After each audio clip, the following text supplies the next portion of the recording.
ইয়া রাসূলুল্লাহ মান হুম। সাহাবায়ে কেরাম স্বাভাবিকভাবে প্রশ্ন করলেন, নবী আপনি যে বললেন জমিনে কিছু মানুষ আছে তারা আল্লাহর পরিবারের লোক, তারা কারা? ক্বালু, আমার নবী বলেন আহলুল কুরআনি আহলুল্লাহি ওয়া খাসাতু। আমার নবী বলেন যারা কুরআনওয়ালা, যারা কুরআন পড়ে, কুরআন পড়ায়, কুরআনের সাথে সম্পৃক্ত থাকে, কুরআনওয়ালাদেরকে যারা মহব্বত করে, কুরআনওয়ালাদেরকে যারা সাপোর্ট করে, এরাই হলো জমিনের মধ্যে আল্লাহ তাআলার পরিবারের লোক। সুবহানাল্লাহ।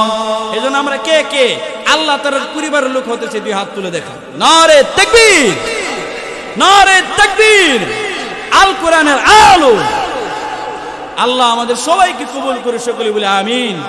কয়েকদিন আগে একটা লোক মারা গেছে রে ভাই, তার দুইটা সন্তান। সে জীবিত থাকতে বলে হুজুর একটা সন্তানকে আমি আলেম বানাইছি, আরেকটা সন্তানকে আমি প্রবাসে বাড়াইছি। প্রবাসী যে সন্তান আছে সেই সন্তান আমাকে দুনিয়া চলার উপকরণ দেয়, টাকা দেয়, আমি দুনিয়ার জন্য ভালো চলতে পারি সে টাকা পাঠায়। আরেকটা সন্তান এমন বানাইছি যে সন্তানটা আমি মইরা গেলে আমাকে টাকা পাঠাবে, নেক পাঠাবে, সেই জগতের জন্য আমি ভালো থাকতে পারি। সুবহানাল্লাহ। কেমন জ্ঞান! দুনিয়াতে থেকে দুনিয়ার উপকরণ বানায়, ছেলে প্রবাস পাঠায়, ছেলে প্রবাস থেকে টাকা পাঠায়, সন্তান বাবা মা দুনিয়াতে ভালো চলে, ভালো খায়। আরেকটা সন্তান এমন বানাইছে যেই সন্তানটা উনি কবরে চলে যাবে, ওনাকে নেক বাড়াইবে, সেখানে টাকা বাড়াইবে, কবরে বৈশা বৈশা সন্তানের নেক পাবে। সুবহানাল্লাহ। যারা আল্লাহর পথে চলে, আল্লাহর কথা বলে, আল্লাহকে ভালোবেসে সপেছে জীবন, তাদের কিসের ভয়, কে করে পরাজয়, শহীদি তামান্নাতে নাচে তার মন। যারা আল্লাহর পথে চলে, আল্লাহর কথা বলে, আল্লাহকে ভালোবেসে সপেছে জীবন, তাদের কিসের ভয়, কে করে পরাজয়, শহীদি তামান্নাতে নাচে তার মন। হাসনা হেনার গ্রাণে ভুলে নারী দইতা, কালিমার মেষ মাকাম হৃদয়ে রয়েছে জান। হাসনা হেনার গ্রাণে ভুলে নারী দইতা, কালিমার মেষ মাকাম হৃদয়ে রয়েছে জান। সব পিছুটান ভুলে জিহাদের পথে চলে, সে তো তার ঈমান বলে।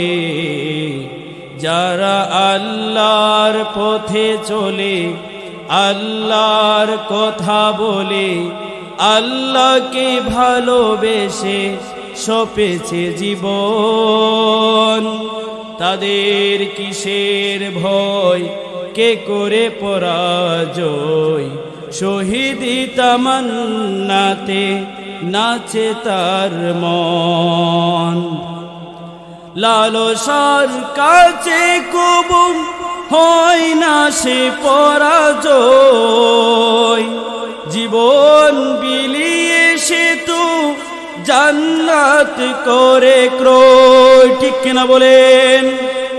লালসার কাছে কবুল, লালসার কাছে কবুল হয় না সে পরাজয়, জীবন বিলিয়ে সে তো জান্নাত করে ক্রয়।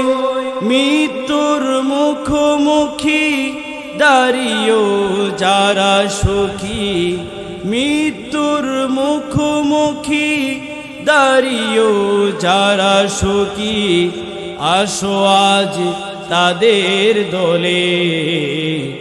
যারা আল্লাহর কথা বলে, আল্লাহর পথে চলে, আল্লাহকে ভালোবেসে সপেছে জীবন, তাদের কিসের ভয়, কে করে পরাজয়, শহীদি তামান্নাতে নাচে তার মন। আলহামদুলিল্লাহ, মহান আল্লাহ তাআলার দরবারে লাখ কোটি শুকর যে রব্বুল আলামিন আমাদেরকে মারকাজুল হিকমাল ইসলামিয়া বালিকা মাদ্রাসার উদ্যোগে দ্বিতীয় বার্ষিক ইসলামী মহাসম্মেলনে আসার তৌফিক দান করেছেন। উপস্থিত আছেন অত্র মাহফিলের সভাপতি হযরত মাওলানা আব্দুর রউফ সাহেব, সহসভাপতি আলহাজ কাজী আব্দুর রহিম মাস্টার সাহেব, ওয়াইজিন কেরামদের মধ্যে উপস্থিত আছেন মুফতি খলিলুর রহমান কাশিমি সাহেব, হযরত মাওলানা মুফতি সিকবাতুল্লাহ সাদিক সাহেব, হযরত মাওলানা আবু বকর সাহেব, হযরত মাওলানা হাবিবুল্লাহ সাহেব সহ আজকের মাহফিলের পরিচালক এবং যার আরজ গুজারে আজকের মাহফিল হযরত মাওলানা মুফতি আল আমিন কাসিমি সহ উপস্থিত আছেন হেফাজতে ইসলামের আশুগঞ্জ শাখার সংগ্রামী সাধারণ সম্পাদক মুফতি এহসান বিন নূর সাহেব সহ দিগার উলামায়ে কেরাম, মুরব্বিয়ানে ইজাম, যুবক ভাইয়েরাম, পর্দার আড়ালের মা ও বোনেরা, আসুন আমরা মাহফিলের শুরু লগ্নে মহান আল্লাহ তাআলার শুকর আদায় করি। উচ্চ কণ্ঠে একবার বলি আলহামদুলিল্লাহ। আল্লাহ তাআলা যাদেরকে ভালোবাসেন তাদেরকে আল্লাহ তাআলা এই জান্নাতের বাগানে তথা এই একটা মাদ্রাসার মাহফিলে আলেম ওলামাদের সোহবতে আসার তৌফিক দান করেন, ঠিক কিনা বলেন?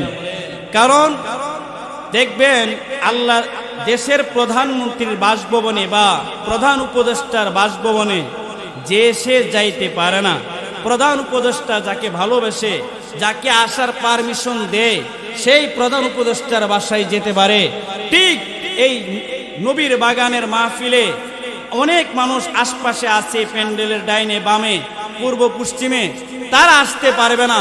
আল্লাহ তাআলা যাদেরকে ভালোবেসে ভালোবাসার সার্টিফিকেট দিয়েছেন তারাই এই মাহফিলে আসতে পারবে, ঠিক কিনা বলেন? এই জন্য আপনারা যে আসতে পেরেছেন, খুশি না বেজার?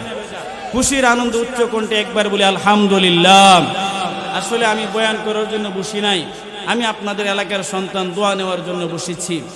তারপরও আমি আপনাদের সামনে মাদ্রাসা বিষয়ক এই যে একটা মহিলা মাদ্রাসা হয়েছে, এটা আমাদের জন্য বর্তমান সময়ে কতটুকু জরুরি, কতটুকু এই মাদ্রাসাটা আমাদের এলাকার জন্য তথা তালসরবাসীর জন্য কতটুকু রহমত স্বরূপ এই মাদ্রাসাটা হয়েছে, এই একটা বিষয় ধারণা দেওয়ার জন্য অল্প সময় কথা বলবো।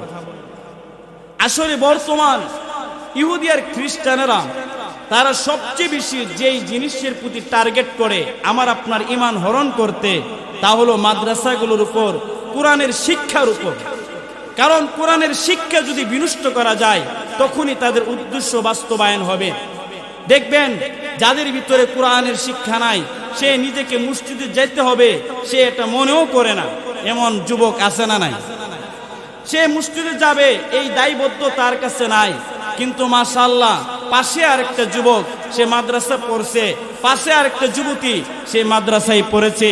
এবার সেই যুবক অথবা যুবতীর নিজের বিবেকে বাধা দেয়, আমি ধর্মীয় শিক্ষা লাভ করলাম, আমার কাছ থেকে নামাজের রক্ত চলে যাবে, আমি বেনামাজি থাকবো, তা হতে পারে। এই জন্য ইহুদি খ্রিস্টানেরা জানে যে যুবক আর যুবতীগুলো যখন মাদ্রাসায় যাবে, ইলমে দ্বীন শিক্ষা করবে, তখন ওই যুবক ওই যুবতীর দ্বারা গুনাহ ফাহেশা কাজ করানো যাবে না, বেপরদায় চলানো যাবে না। এই জন্য মাদ্রাসা শিক্ষার উপর আক্রমণ করতে সবচেয়ে বেশি চৌখান্ন রাখে তারা, যে কোনো মূল্যে মাদ্রাসার শিক্ষাকে বিনষ্ট করে দাও, যে কোনো মূল্যে আলেম ওলামা থেকে মানুষকে দূরে সরায়া দাও। তাবলীগকে বিভক্ত করেছেন একটাই কারণ, আলেম থেকে দূরে সরাও। কারণ মানুষ যখন আলেম থেকে দূরে সরবে তখনই মানুষ নষ্ট হইতে, পথভ্রষ্ট হইতে সহজ হবে। এই জন্য এটা যে বর্তমান সময়ে আছে তা না, বরং পূর্বেকার থেকেই এই অভ্যাসটা পেয়ে এসেছে। আমাদের নবীজির এক সাহাবী ছিল হযরত আব্দুল্লাহ ইবনে হুযায়ফা।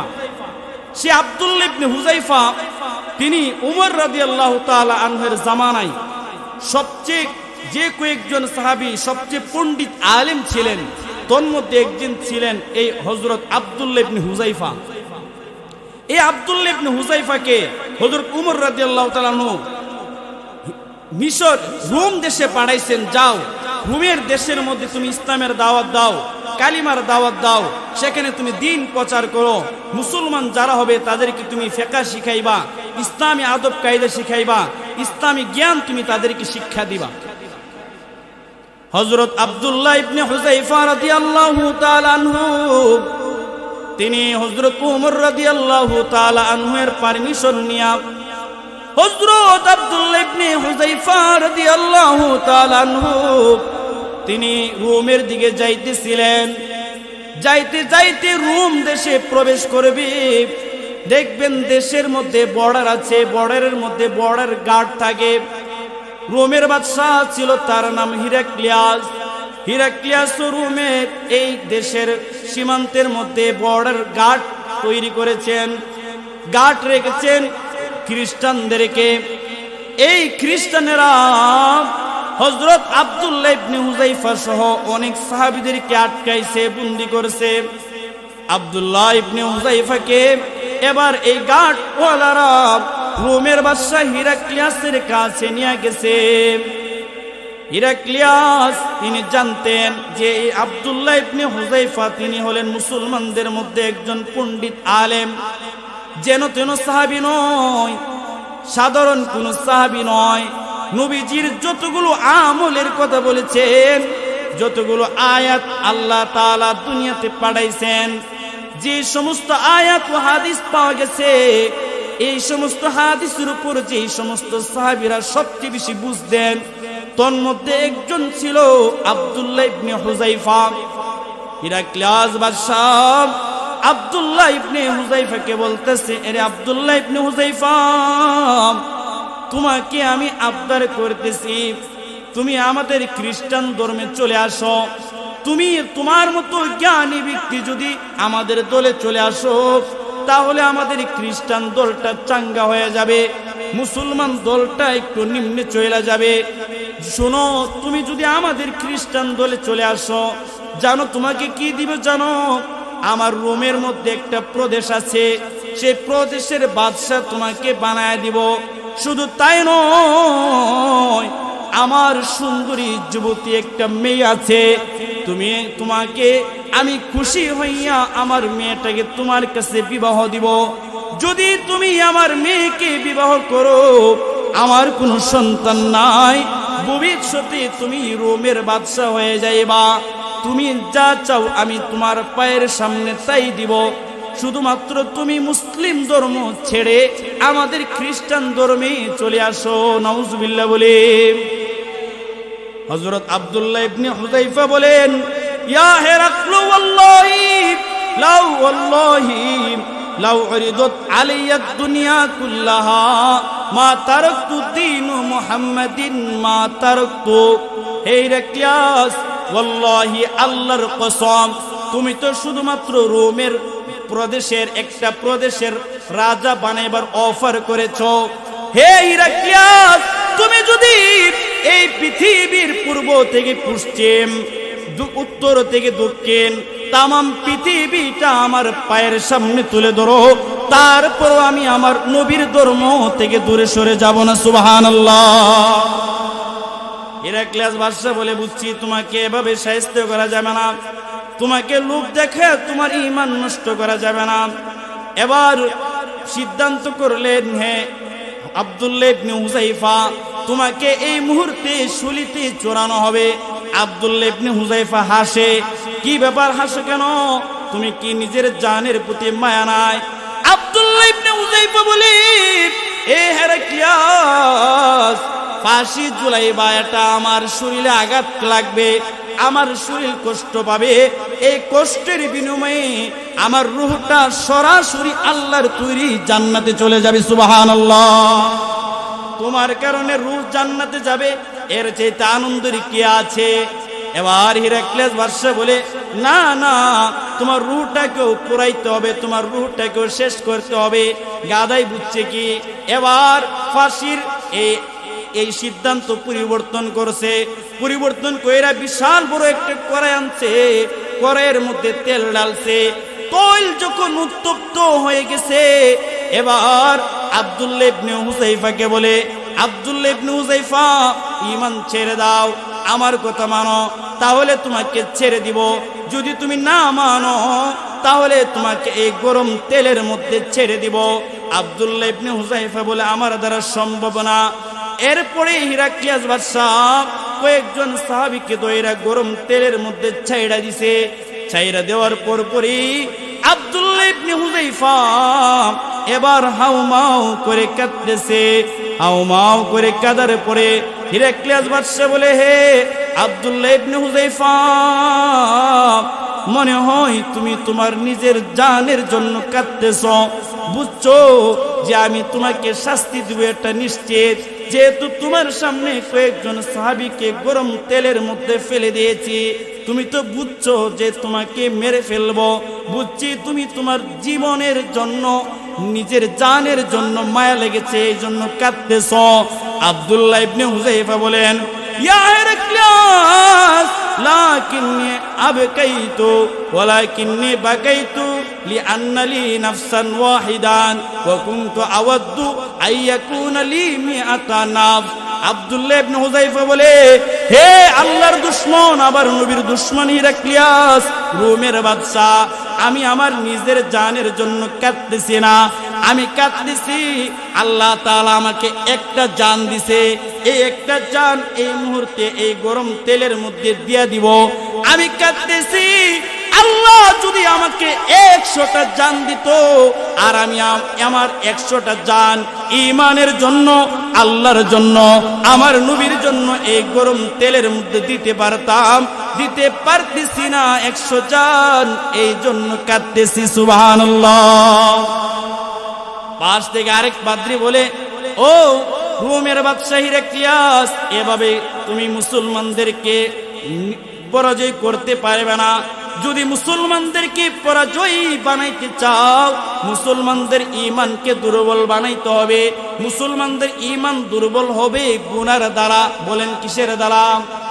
ইহুদি খ্রিস্টানেরা বুঝে আমার আপনার ঈমান দুর্বল হবে গুনার দ্বারা।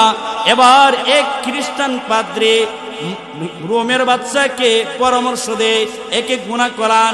বলে কিভাবে গুনাহ করাবো?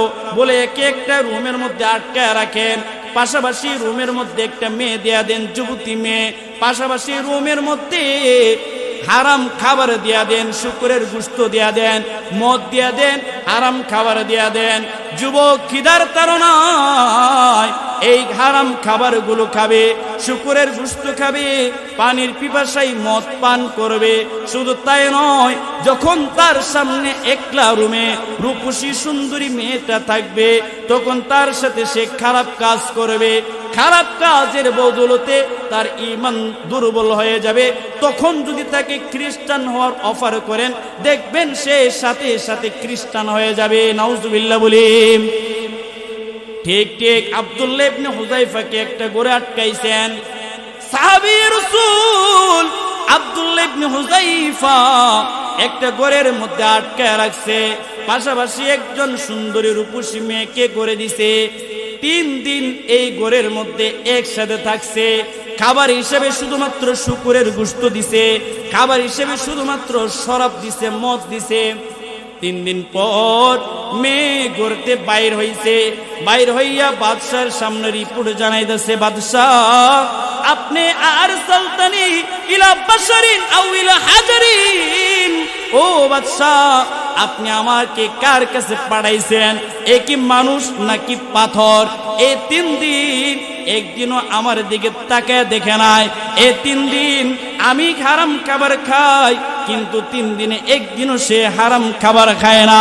রাত্রে বেলায় যুবক কাঁদতে কাঁদতে কাঁদতে কাঁদতে নিজের জায়নামাজটা ভিজে ফেলে মধ্যরাতে দেখি আসমানের তরফ থেকে ছাদটা খোলা হয়ে যায়, আসমান থেকে কে যেন এমন সুস্বাদু খাবার দেয় যার ঘ্রাণ আমি আজ পর্যন্ত রোমের এই রাজ দরবারে কোনোদিন শুনি নাই। সুবহানাল্লাহ। হিরাক্লিয়াস বাদশা বুঝছে মুসলমানদের এমন মুসলমান, এদের ঈমান নষ্ট হবে না। এবার হিরাক্লিয়াসের বাদশা বলতেছে, রে আব্দুল্লাহ ইবনে হুযায়ফা, তোমাকে একটা আবদার করে, তুমি তো নিজের ঈমানকে নষ্ট করবা না, শেষ একটা আবদার হলো তুমি আমার কপালে চুমা দিয়া দাও, তাহলে তোমাকে সহ তোমার সৈন্যদেরকে ছেড়ে দিব। আব্দুল্লাহ ইবনে হুযায়ফা ভাবতেছেন, এখন যদি এই কাফেরকে চুমা দেয় তাহলে আমার সাথীরা বেঁচে যাবে, এক চুমা দেই তাও আমার সাথীরা বেঁচে যাক। তারপরে আব্দুল্লাহ ইবনে হুযায়ফা নিজের আস্তিনটা দইরা হিরাক্লিয়াসের কপালের মধ্যে রাইখা নিজের আস্তিনের মধ্যে চুমু দিয়েছেন। ওমর রাদিয়াল্লাহু তাআলা আনহু মদিনার মধ্যে শাসন কায়েম করে। হিরাক্লিয়াস বাদশা তার সঙ্গীদেরকে নিয়ে ওমর রাদিয়াল্লাহু তাআলা আনহুর কাছে গেছে, গিয়া ওমর রাদিয়াল্লাহু তাআলা আনহুকে নিজের সফর নামার সময় ওমর রাদিয়াল্লাহু তাআলা আনহু খুশিতে আত্মহারাই হইয়া বলতেছে, মদিনাবাসীদের উপর আবশ্যক হয়ে গেছে, মদিনাবাসী যতগুলো সাহাবী আছে সবগুলো সাহাবী এই আব্দুল্লাহ ইবনে হুযায়ফার কপালে চুমা দেওয়া। সুবহানাল্লাহ। এই ঘটনা দ্বারা আমি বুঝাইতে চাইলাম, ওই যে খ্রিস্টানদের পাদ্রী, এই যে রোমের বাদশা, এদের টার্গেট যে মুসলমানদের ঈমান নষ্ট করবে গুনার দ্বারা। গুনাহ করাইতে পারলে এরা বুঝে যে কোনোভাবে যদি গুনাহ করাইতে পারি মুসলমানদের ঈমানের পাওয়ার নষ্ট হবে, তখন মুসলমান দিন দিন বেঈমান হয়ে কবরে যাবে। কারণ তারা যদি ঈমান নিয়ে কবরে যায় তাহলে তো তারা জান্নাত পেয়ে যাবে। এই জন্য ঈমান নষ্ট করার ফিকির করে আমাদের এই মাদ্রাসাগুলো হলো ঈমান রক্ষা করার দুর্গ। সুবহানাল্লাহ বলে ঠিক কিনা বলেন? এই মাদ্রাসাগুলো ঈমান রক্ষা করার দুর্গ। দেখবেন সমবয়সী দুইটা মেয়ে, যে মেয়েটা 10-এ পড়ে, স্কুলে পড়ে, সে বেপরদা চলে, মাশাআল্লাহ কয়েকজন মা কয়েকজন বোন এমন আছে যারা পর্দার সহিত চলে। বেশিরভাগ বোন এমন পাওয়া যায় যারা স্কুলের ড্রেস পরতে গিয়া বেপরদায় চলে। মাশাআল্লাহ মাদ্রাসার 5 বছরের বাচ্চাটাও পর্দার সাথে চলে, ঠিক কিনা বলে?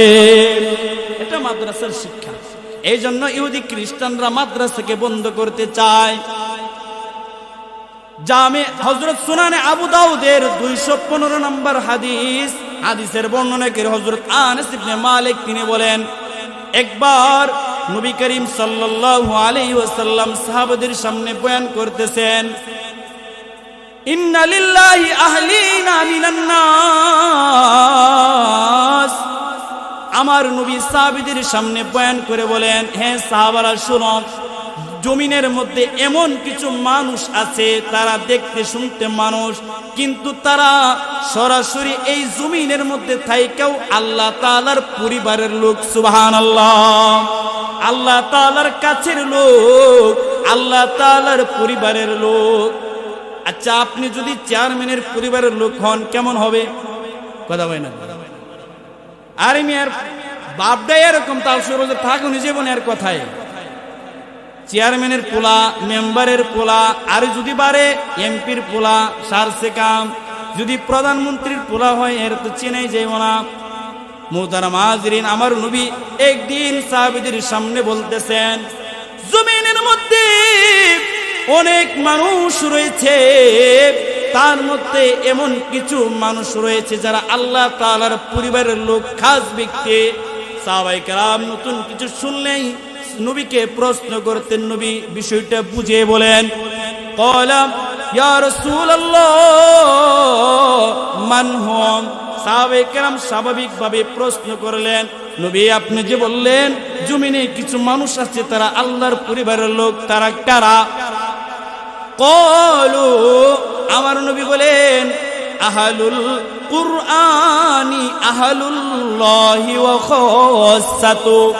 আমার নবী বলেন, যারা কুরআনওয়ালা, যারা কুরআন পড়ে, কুরআন পড়ায়, কুরআনের সাথে সম্পৃক্ত থাকে, কুরআনওয়ালাদেরকে যারা মহব্বত করে, কোরআনওয়ালাদেরকে যারা সাপোর্ট করে এরাই হলো জমিনের মধ্যে আল্লাহ তাআলার পরিবারের লোক। সুবহানাল্লাহ। এজন্য আমরা কে কে আল্লাহ তাআলার পরিবারের লোক হতেছে দুই হাত তুলে দেখান। নারে তাকবীর, নারে তাকবীর। আল কোরআনের আলো। আল্লাহ আমাদের সবাইকে কবুল করে সকলে বলে আমিন। কয়েকদিন আগে একটা লোক মারা গেছে রে ভাই, তার দুইটা সন্তান। সে জীবিত থাকতে বলে হুজুর একটা সন্তানকে আমি আলেম বানাইছি, আরেকটা সন্তানকে আমি প্রবাসে বাড়াইছি। প্রবাসী যে সন্তান আছে সেই সন্তান আমাকে দুনিয়া চলার উপকরণ দেয়, টাকা দেয়, আমি দুনিয়ার জন্য ভালো চলতে পারি সে টাকা পাঠায়। আরেকটা সন্তান এমন বানাইছি যে সন্তানটা আমি মইরা গেলে গা আমাকে টাকা পাঠাবে, নেক পাঠাবে, সেই জগতের জন্য আমি ভালো থাকতে পারি। সুবহানাল্লাহ। কেমন জ্ঞান! দুনিয়াতে থেকে দুনিয়ার উপকরণ বানায়, ছেলে প্রবাস পাঠায়, ছেলে প্রবাস থেকে টাকা পাঠায়, সন্তান বাবা মা দুনিয়াতে ভালো চলে ভালো খায়। আরেকটা সন্তান এমন বানাইছে যেই সন্তানটা উনি কবরে চলে যাবে, ওনাকে নেক বাড়াইবে, সেখানে টাকা বাড়াইবে, কবরে বৈশা বৈশা সন্তানের নেক পাবে। সুবহানাল্লাহ। বাস্তব রে ভাই, বাস্তব। আমি দেখেছি ওই সন্তানটা বাবার কবরের পাশে দাঁড়িয়ে শুধু হাউ মাউ করে কাঁদে, সারাটা দিন কালামুল্লাহ তেলাওয়াত করে, সারাটা দিন নামাজ পড়ে, এখন নিয়মিত রোজা রাখে।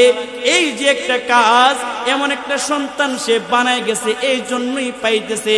যদি সে ওই শার্ট প্যান্ট পরনেওয়ালা যুবক ছেলে বানায় যাইতো, কবরের পাশে একদিনও যাইতো না। ঠিক কিনা বলে? কারণ যেদিন মারা গেছে সেদিন রাত্রে সে মোবাইল চালাইতো, ফেসবুক চালাইতো, চালাই কি চালায় না? এই জন্য নিজের একটা সন্তানকে আপনি আলেম বানাবেন, আলেমা বানাবেন। আমার নবী বলেন, عن أبي هريرة رضي الله تعالى عنه قال قال رسول الله صلى الله عليه وسلم إذا مات الإنسان انقطع عنه عمله إلا من ثلاث।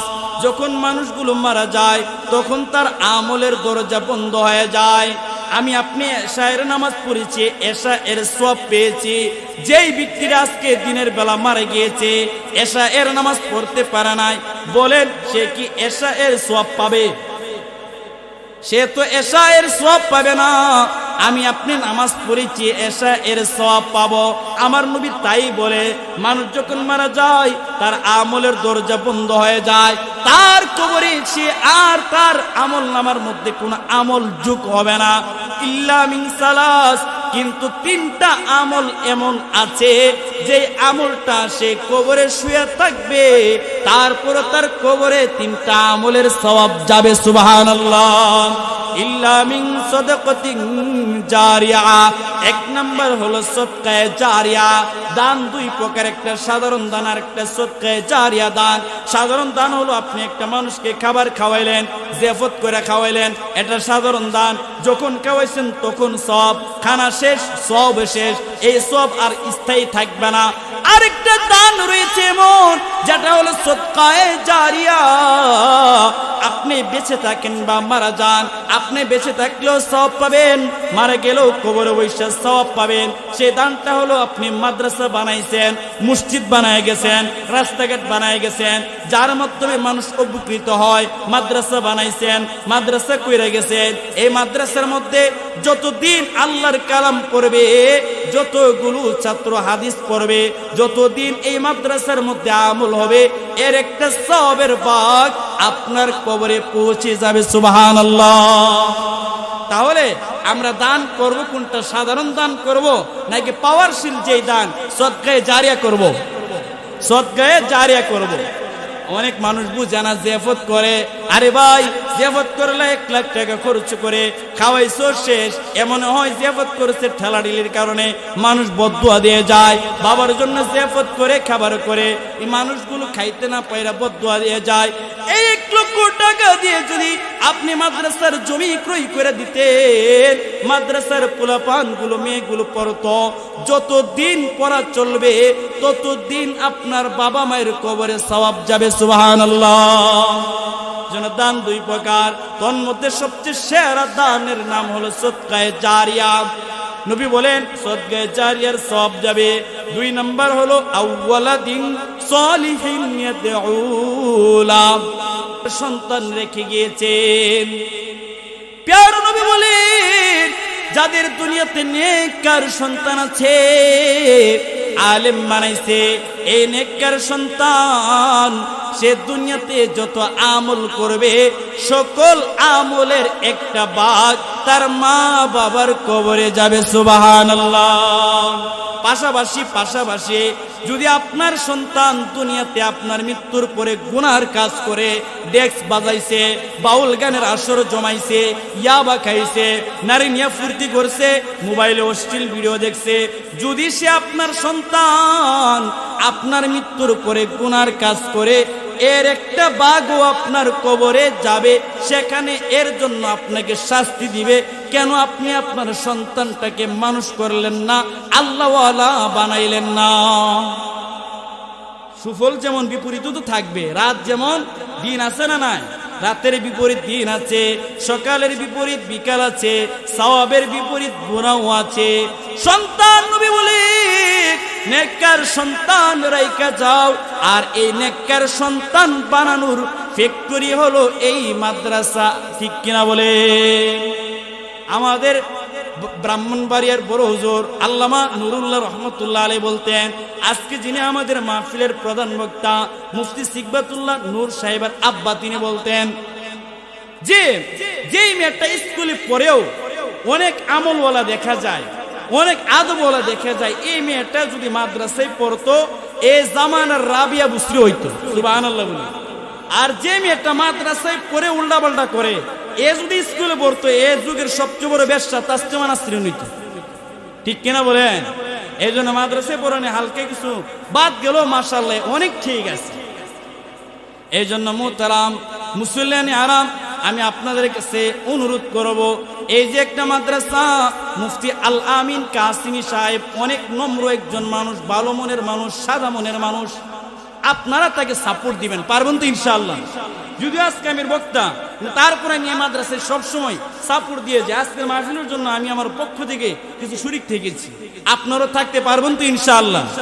কথা বলেন। এটা হলো নবীর বাগান, মসজিদ হলো আল্লাহর ঘর, মাদ্রাসা হলো নবীর ঘর। এই নবীর ঘরের সাথে যারা সম্পৃক্ত থাকবে, নবী কিয়ামতের ময়দানে ওই সমস্ত বান্দাদেরকে হাউজে কাউসারের পানি পান করাবে। সুবহানাল্লাহ। আল্লাহ তাআলা বলেন ইন্নামা ইয়াখশাল্লাহা মিন ইবাদিহিল উলামা। আল্লাহ তাআলা বলেন দুনিয়াতে যত মানুষ আছে সকল মানুষ ইবাদত করে, ইবাদতের মধ্যে অনেকের মনোযোগ পাওয়া যায় না, আছে না নাই? নামাজে খারুছি ঠিক আছে, নামাজে খারাই গেছে গে বিদেশ, নামাজে খারাই গেছে গে বিয়ার বাইত, এমন বাঙালি এমন মুসল্লি আছে না নাই? কেন? এই কারণটা কেন তৈরি হয়? এই কারণ এজন্য তৈরি হয় যে তার ভিতরে আল্লাহর ভয় নাই। কিসের ভয় নাই? কথা কয় না, আল্লাহর ভয় নাই। এই জন্য সে এখানে আছে ঠিক, কিন্তু নামাজে মন নাই, শয়তানে নামাজে থেকে ওয়াসওয়াসা দেয়। এই জন্য আল্লাহ তাআলা বলেন জমিনের মধ্যে এক শ্রেণীর মানুষ এমন আছে যারা জমিনে চলে ঠিক, কিন্তু তারপরেও সব সময় আল্লাহকে সবচেয়ে বেশি ভয় করে। ঠিক কিনা বলেন? তারা কারা? আল্লাহ বলেন ইন্নামা ইয়াখশাল্লাহা মিন ইবাদিহিল উলামা। নিশ্চয়ই জমিনের মধ্যে সবচেয়ে বেশি আল্লাহকে ভয় করে আলেম আলেমা। সুবহানাল্লাহ। দেখবেন একটা বাচ্চা মাদ্রাসায় পড়ে, সে যখন টিভির সামনে দাঁড়ায়, মুরব্বি বলে আমরা গুনাহ করতেছি, ঠিক আছে, তুই মাদ্রাসায় পড়ে গুনাহ করছিস কি লিগা? কথা কোন ঠিক কিনা? একটা আলেম সহজে সুদ খায় না, সহজে গুনার কাজে যায় না, কারণ তার ভিতরে কার বই আছে? আল্লাহ তাআলা নিজেই বলতেছেন এর ভিতরে যে কোরআন ঢুকাইছে, এর ভিতরে যে হাদিস ঢুকাইছে, এই হাদিস আর কোরআন ঢুকানোর কারণে আমি আল্লাহ এর ভিতরে আমার ভয় দান করেছি সুবহানাল্লাহ।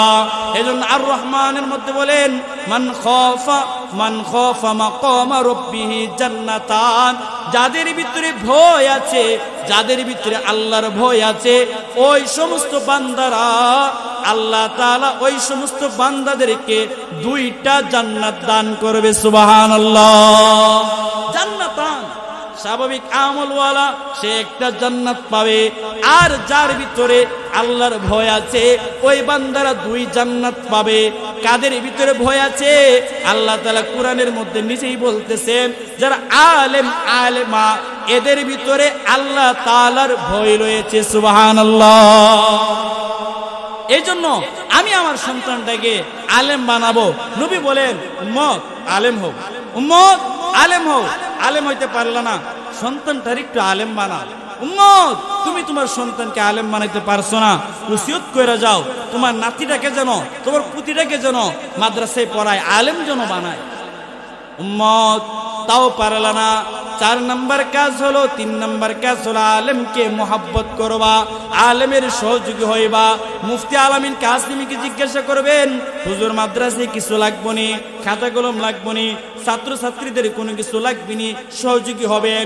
নবী বলেন লা খামিসা, 5 নম্বর হয় না, তার মানে হলো আলেমদের বিরুদ্ধচারণ করা যাবে না। কারণ যারাই আলেমদের বিরুদ্ধে গিয়েছে তারাই ধ্বংস হয়ে গেছে, এবং আলেম বিদ্বেষী যারা, তাদের শেষ পরিণাম হলো তারা ঈমান ছাড়া হয়ে বেঈমান হয়ে কবরে যাবে। কেন এত বড় কথা বললেন?